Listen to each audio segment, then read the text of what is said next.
George Groves makes his Carl Froch vs. Joe Calzaghe fight prediction. Former super middleweight world champion George Groves has been discussing a fantasy fight between his old rival Carl Froch and British boxing legend Joe Calzaghe.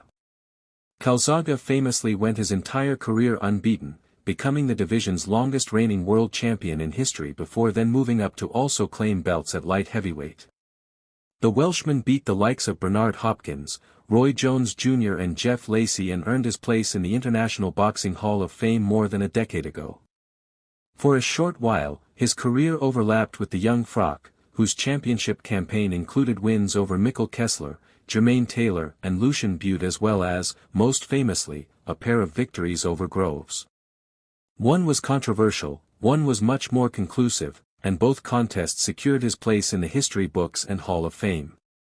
Speaking to Grosvenor Casinos, the Saint was asked how the fight might have gone. Even Froch would say that he couldn't match Joe Calzaghe for hand speed, punch output, or endurance. He'd have to punch with him and he'd back himself to do so. Calzaghe got off the floor to win in the past, so if you can catch him, he can go.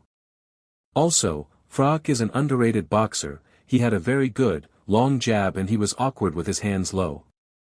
There was no quit in him and he carries power to the late rounds. On their best nights, you'd say Calzaghe could keep him off, but it wouldn't be a foregone conclusion. LD picked Calzaghe on hand speed and footwork, creating angles and never letting Froch set.